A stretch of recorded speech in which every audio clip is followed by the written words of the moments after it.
Hello and welcome back. Today I'm going to look at some of a problem which a lot of us would face when we join a new organization. We fail to make an impact at times, and that impact we need to make to solidify our position as a successful leader, successful manager within that team, division, or the company. And the reason I'm looking at this is, let me give you a bit of a background. I was in a previous organization where our team had a lot of churn. People would join in and then they would leave after, 6 months, a year. And I went about finding out why or what were the causes behind the people kind of joining and then leaving very quickly. Why were they not settling in? Why were they not delivering the value despite having gone through a very rigorous interview process where they demonstrated all the right behaviors, they answered all the questions the proper way, the references checked out, the background was ideal for the role, but when they joined the organization, they don't really deliver the value that their people hiring them think that they would. And then this is a problem which a lot of people would face. So today I'm going to discuss the factors behind these issues and then present to you 5 key things which you can use as a solution when you join a new organization to solidify your position and then deliver the right outcomes for you to be regarded as a successful leader, a successful manager within that organization. So stay with me and we'll get started on this. When you join a new organization, the first thing that you need to understand and find out is how will you create value, which is basically another way of saying what was the problem that you were brought on to solve, what are the challenges, is the pain that you were brought on to alleviate for your organization, and what is the benefit you are going to be delivering within this role. Now, this is different from the information that you may have been shared with in the interview process. Within the interview, yeah, you would have been told a few things, but by the time you have joined this organization, things would have evolved. Things would have changed. They might be facing a new challenge, or they may not have, which is in the most cases, not gone in the full details of the issues or the problems that they want you to solve. So the first thing that what we need to do is to make sure we understand what value are you going to deliver for your boss. And again, when we say you're going to deliver value for your boss, it is also up to you to understand that where your boss might be the person who's managing you, there would be other stakeholders, especially if you're in a senior position.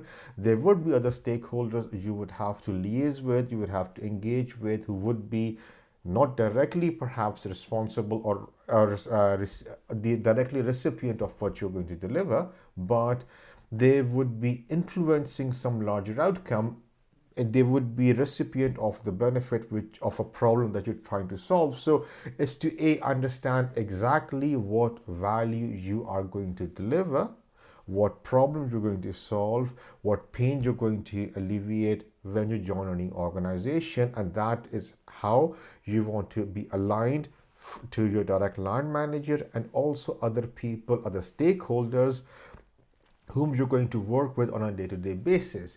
And you do this to make sure you're focused on the right things. A lot of time people join in and they think I'm going to hit the ground running, and to be honest, a lot of job descriptions do say we need somebody to come and hit the ground running, but that doesn't mean you're not focusing on the right thing. Hitting the ground running doesn't mean you go and start looking busy. No, it means being focused on the right problem that you need to solve, and hence you need to first identify what is the key problem that you need to solve, and that is where you need to have those conversations with your boss, with your manager, with the other stakeholders that you are going to be working with. Second thing that you need to identify is the culture of the organization. People operate in different industries, and each industry and within that each organization would have their own way of working. So once you join the organization, you need to understand what is the culture, which is basically how are decisions being made, what are the key programs happening, who are the key people over there, and how do you kind of embed yourself so you understand and become part of that culture. This was one of the main things which I found when I was doing my research, that people come in and they've come from different cultures, but they fail to integrate with the new culture of the organization. They still try to operate in the older ways.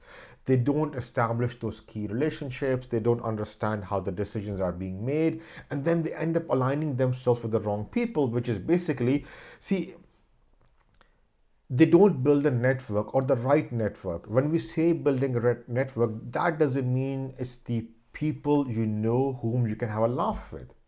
You can go out for a coffee or a beer. No, it's the people who will be making the decisions, who will be influencing what you do, who will be influencing your role, who will be influencing the strategy of the organization you're working in, and how do you align yourself with the right key people. It's simple as that. It's also understanding how the decisions are being made. I mean, in one organization I was working in, the decision making was very egalitarian. Not so because it was an egalitarian culture, but also because of the fact that a lot of people, just the way certain projects were working, there were a lot of stakeholders. So you had to make sure you were getting buy-in from all of them to make sure you were kind of aligning yourself with the right people. What happened was people wanted to deliver results, and they were operating in a very, no, do this, do this, do that. They were not having any discussions or consultations or getting buy-in. That meant they were causing friction, which meant they were not delivering long-lasting results. As a result, they didn't really fit in with the company, and some of them left. In fact, 40% of the problems when you join a new organization are cultural. It's not about your personal skill set, it's about how you embed yourself within that culture. Very, very important. So you need to understand, A, who are you aligning with? How are the key decisions being made? Who are the key stakeholders? And then make sure you develop those key relationships. You have to take time out to build your network, so people start trusting you. And once you understand that culture, once you kind of embed yourself in, you're more or less half the way over there. One of the problems that a lot of people who don't manage to deliver value when they join a new company is they commit to too much. So, they're very keen, they're very eager, and they're very skilled individuals, and they want to make sure that they're delivering value. So, whatever opportunity that comes up, they put their hands up, yeah, I'll do it, right? Problem is that they're taking way too much on. They have not taken the time to understand the culture, they don't understand the key pain points, and they're already taking on a lot of assignments. So what you need to do is that take a step back and don't commit to a lot of things. Commit to few key things which you can turn around easily. What that does is that allows you to understand how decisions are being made, how things get done, who are the key stakeholders which you will be engaging with. It allows you to kind of establish that information while you tackle some low-hanging fruits. And once you've kind of done that, you are then in a much more solid position to take on the meatier and more challenging problems that you need to or you want to tackle. It's like you're trying to run before you know how to walk. And I know, I mean, a lot of people who watch these videos, they are in senior positions or they are aspiring to be in those, senior management positions. And you think you would know this is a very common thing, but it's how often we miss this. It's very kind of when you look at different people, you'll start noticing that people have committed themselves to too many things. When they're juggling too many balls, something is going to fall. And if that happens when you are new to a company, that just doesn't bode well for your long-term stay within that, because you will then be known by that early failure that you have committed. It's not right, but It happens, right? So don't commit to too much. Tackle some low-hanging fruits. Use those problems to turn them into opportunities for learning how the organization operates. And then once you've done that, you will be in a much more solid position to take on a lot more work. The next thing we need to look at is what skills do you need to develop to be successful in your new role. What got you here won't get you there. It's basically another way of saying that the skills you've had, which have gotten to you where you are now, won't take you the rest of the way forward, because new organization, new role, new challenges, and you may need to develop some new skills. So you need to take time to understand the gaps that are present, and then how are you going to overcome those gaps. If you don't do that, obviously you'll be lacking whether in those skills, whether they are technical, whether they are soft skills, whether they are something else. And if you're lacking in those skills, you will not be able to deliver that value. The last part that I want you to look at is to identify what support you will need within the new company.